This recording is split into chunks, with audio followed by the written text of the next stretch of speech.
With the impeachment trial of the Vice President expected to begin on July 6, attention is now turning to the preparations of the prosecution panel ahead of the high-stakes proceedings. And for that, we'll be talking to one of the members of the prosecution panel, Bicol Saro Party List Representative Terry Ridon. Sir Terry, thank you for joining us, sir. Magandang gabi. Maraming salamat. Ay, quick lang, narinig mo kanina yung usapan ng CONAS. Ito ba ay lumutang na sa inyo, sa Kongreso? Hindi ko pa yung narinig. Kasi I think yung pong focus ng Kongreso ngayon, yung pong siyempre kakatapos lang po na impeachment vote, no? 257 members. At yung pong pagsagot doon sa economic concerns ng ating pong mga kabayan as a result of the Middle East war. Alright. So, tell me about the preparations, Kong Terry, no? Paano kayo nagpe-prepare para bang with si Jervil Luistro as head? Ito ba as a group ang nagpo-pour through documents ba kayo? Paano? Pinaghati-hatian na namin yung mga impeachment articles, no? So meron na pong 4 teams led by several House members, no? So I lead together with Congressman Chel Jokno, yung pong unexplained wealth, no? So let me ask, bakit yun ang napili mo? O ikaw ba na pumili nun or paano yung proseso ng pag-divide among yourselves sa topics? well, wala naman. So I think naman that has been a core issue, and syempre kasama ko kami ni Congressman Jokno dun sa nagpresente noong pong mga witnesses during the House Committee proceedings. So I think mas yun lang yung dahilan. But anyone else can actually lead the teams naman po. So no problem with that. Tuloy pa ba yung plano ninyo to open? At bakit naisip nyo possibly to open sa presentation ninyo kung sa July 6 ang to open with Article 4? What's behind the strategy possibly? Well, again, I have to walk back what I stated the last few days, no? It's not yet final, pero yan yung isa sa mga proposals to open with threats and then unexplained wealth and confidential funds and bribery. Pero some other prosecutors are also proposing na pwedeng unexplained or pwedeng confidential funds, yung pong mauna. But I think the idea behind yung pong unahin yung threats, kasi yung pinaka-simple to prove. Kasi it's just a video documentation of what the Vice President said against the President. That basically she was threatening the President. Di ba? Pinakamadali i-prove, I see. Okay, Article 2, strangely, the former Chief Justice Corona 14 years ago he was indicted sa Article 2, no? Yung sa salin, pero sinubukan ismagel yung hidden wealth na mga akusasyon doon at naging mahabang usapin. Pero saan naggagaling yung iyong prognosis na tatagal ito ng 2 months? Well, siyempre marami din ho talaga mga dokumento at ebidensya. No? So, meron lang ho tayo mga 3 trial dates per week. So, siyempre kami lang ho yun, hindi pa ho kasama yung depensa ron. So, they will still have to present their evidence. So, more or less, tingin ko, pero mahaba na yung 2 buwan na palugit po para tapusin po itong trial po nito. Are you confident that, kasi may ibang nagsasabi na, considering yung reputation daw ng current Senate leadership na maraming tricks up his sleeve, possibly, na walang surpresang lalabas to derail? Or are you expecting surprises to...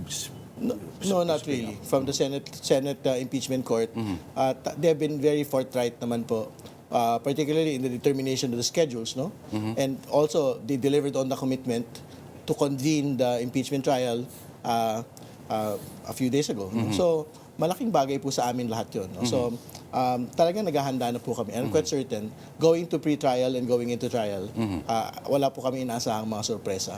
Hindi kinatuloy pumunta ng Senado yung team, ano? Hindi na. We were just monitoring near the Senate. Kasi syempre, we wanted to be ready if they were actually looking for us during the convening. Interesting sana yun kung nung Wednesday mismo. Nang nakita articles of impeachment na physically kasama nyo rin marami ring sigurong marami mga ka-witness at kasama kayo doon sa nakaramdam, naka-experience ng insidente.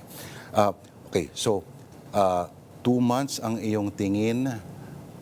May tanong ako, bakit pinakakonti yata ang mga prosecutors doon sa Article 4? Well, kasi nga, again, yung po nga Hindi dami nakumadali. ng mga prosecutors, nakabatay din dun nga sa dami ng mga isasalang na witnesses, nakabatay dun sa dami ng isasalang po ng mga dokumento. So, yung po unexplained wealth sa confidential funds, yun po talaga yung very document heavy, very witness heavy. No? So, yun po yung kailangan paghatian nung po mga prosecutors po natin. Okay. Alam ko na, pepress ko na rin to, no? Lumabas na ang pangalang Lorna Kapunan as one of the private prosecutors. Baka naman, sir, pwede ka mag-share ng mga karagdagang pang pangalan. Well, ipipinal po yung announcement nung pong private prosecutors, initial list of private prosecutors, hopefully by next week. No? Pero I will admit na kasama ko talaga si Attorney Lorna doon sa mga napipisil na mga tutulong po bilang private prosecutors.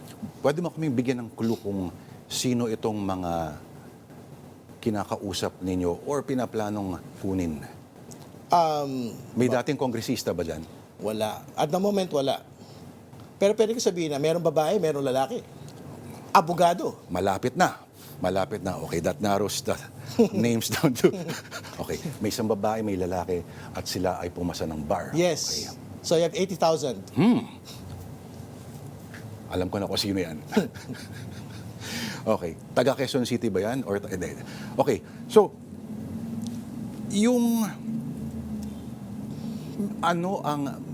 Hindi ko alam kung tinitingnan ninyo yung dating naging performance ng House prosecution 14 years ago sa Corona impeachment. But meron ba kayo tinitingnan ng mga leksyon na posible nyong nakuha or mga do's and don'ts from that experience? Hindi, alam mo, from the election of the prosecutors, wala kami ginawa kundi mag-meeting at magbasa at manood. Pinapanood namin the entire video nung pong Corona impeachment trial tsaka nung pong Estrada impeachment trial. No? So, I think one of the more important lessons there is really to be prepared doon sa pagharap po sa Senate impeachment court. So, Kapag tinanong ko halimbawa ng isang senator judge, kung ilan exactly yung ipepresente niyong witnesses, sino-sino, at ilang piraso ng evidence, ready kayo?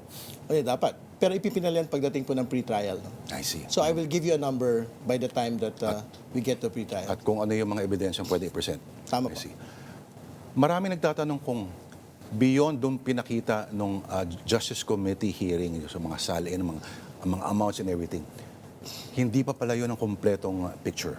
Well, yan po yung basically baseline list no? Nung po mga dokumento at witnesses po natin. Pero may mga dagdag pa. So for example, yung BIR box. No? So I think that we will have to decide whether to unseal it or not. No? And syempre secondly, yung pong bank accounts nung mag-asawang Duterte Carpio, dahil syempre we can only open it at the level of the Senate impeachment court. So for everything else, we will see po in pre-trial kung ano po yung dagdag. Yung mahiwagang BIR box ba, maraming sabi na, hindi kaya yun ang posibleng maging second envelope yung katumbas. Well, syempre it also depends on what it contains, no? Pero what we really want to see there po kasi is yung pong income ng mag-asawang Duterte Carpio over the course of several years, no? From I think 2008 or 2009, yung pong meron po silang mga kopya. Kumbaga, marami pa bang mas kagulagulantang ng mga numero makikita pa ang mga tao? Well, we are in sub judice, so ang sagot ko doon ay abangan. Para kang abogado, sir. Okay. Para sa'yo, ano yung mga, sabihin natin, preparation of course, pero magiging problema ba yung isang Senado na sabihin natin na ilan lamang ang abogado Hindi naman. doon Alam sa ko- flow ng proseso, halimbawa? Hindi naman. I think when the framers created the Senate and the House, wala naman nung nagsabi na kailangan abogado. So obviously, whether if we're in an impeachment court, hindi ho required na mga abogado po lahat ang nandun. So, yung pong mga ordinaryong mga senador po naman na hindi abogado, they bring something to the table. Yung mga very practical questions na hindi ho talaga natatali sa teknikalidad. So tingin ko yun po yung bit-bit po nila. So parang ang strategy is, explain it to me like I'm Lito Lapid. No, explain it to how the public will actually understand yung pong mga bagay-bagay na without stripped of technicalities. Posibleng gawin yon, yung maihatid ng malinaw ang isang Paano nga ba yun? Pag may technical at legal na mga konsepto talaga, kayang ipasimplify pa I think talaga. for the most part, yung paggamit lang po ng Pilipino, malaking bagay na po yun. Kasi, syempre, di lang naman po yung Senate Impeachment Court yung kausap Yes. sa paglalantad po ng mga ebidensya, kundi yung publiko din Yes, mismo. yes. So, it serves no one, whether prosecution or evidence, kung puro English lang po yung gamit sa paglalatag po ng ebidensya. Pag-usapan natin yung bloodbath. Okay, ibang definisyon ng Vice President at yung bloodbath din na anong shape or form, ay sana hindi naman literal siguro na mangyayari ito, no? Pero ano yung pinaka, let's say, madugong bahagi nitong buong prosesong ito, sir? Well, ang pinakamadugong bahagi ho talaga yung, syempre, yung paglalantad ho ng mga ebidensya. No? Particularly po yung mga numero. Kasi yun po yung kailangan ipaunawa sa mga kababayan ho natin. Ano, what do the numbers actually mean? And how can they actually relate to these Yes. particular numbers? Ang sabi nila, sa sobrang abstracto at sobrang dami ng decimal places ng mga numero, parang hindi na makarelate ang ordinary Pinoy na, my God, may isang tao na may gantong karaming pera. Parang is beyond imagining. Sa point ng prosecution, ito ba ay kayang i-translate na ilang bigas ang pwedeng bilhin nito, ilang school ang classroom, ilang eskwelahan? Kasama yun. Kasama yun dun sa, syempre, pagpapaliwanag po no, ng bagay po nito. Pero ang totoo naman, ho, tingin ko, yung mga numero kayang unawain po ng ordinaryong tao yan. Kasi ultimately, ang iisipin lang ho nila, ganun pala talaga karami yung pera. Tapos, hindi rin ganun karami yung pera ko. Ganun lang naman ho kasimple yung pag-unawa doon eh. Parang this in comparison, you in comparison to me. Para pong ganun. Paano mo ina-navigate din, alam natin na, at aminado marami na isang malaking factor dito, dati kasi camera lang ng mainstream media, ngayon may camera na ng social media. Paano mo ina-navigate yung ganong klaseng mga challenges, sir? Well, ultimately, it is based on truth, no? And evidence. No? So, irrespective of whether it's in media and social media, kung bitbit mo naman ho yung actual na dokumento, yung actual na numero, bitbit mo yung katotohanan, and then you will rise and fall based on those numbers. Hindi ba? So, we will let the nation decide on who is telling the truth. Okay. High or low, yung chances ng, of course, yung chances of conviction at this stage, sir? Natingin ko naman ho, based on the evidence that we have, malaki naman po yung chance to convince po yung Senate Impeachment Court. So, yun po. And the public has seen it in the House proceedings. So, tingin ko naman po, we will be able to convince 16 Senator judges on our conviction. Ikaw ba, halimbawa, agree ka ba if ever payagan ng Senado na bumoto online? Well, siyempre, ultimately sila may papasya, no? Diyan po sa bagay na yan. Pero binabanggit ko na rin naman po nitong nakarampa na mahalaga po na makilatis po ng Senator judges personal eh. Yung po mga witnesses, documents at ebidensya. So, mahalaga po talaga na talagang andun ho sila. Not just during the voting but also during the presentation of evidence. Meron bang instruction sa inyo si House Speaker, Boji? Wala naman ho. I think yung binabanggit lang naman ho niya is talagang gawin ho yung tama at ipresenta ho kung paano ho dapat pinipresenta yung po mga ebidensya. Saan kayo nag-convene ng prosecution team, sir?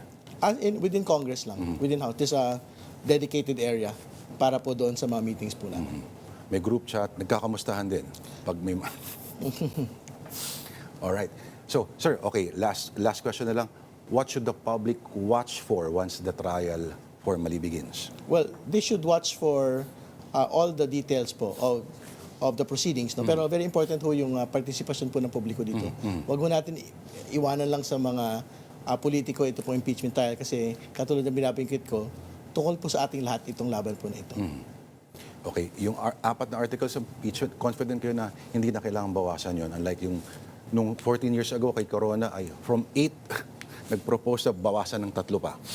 Well, it's something that we can decide on when we get to pre-trial. Pero even if we go the entire length of proving the 4 articles naman po, it's something that we can still do. Alright. On that note, sir, alam ko, pinagbigyan mo kami. Maraming salamat. Alam ko kahit masama ang pakiramdam ninyo. Thank you, sir.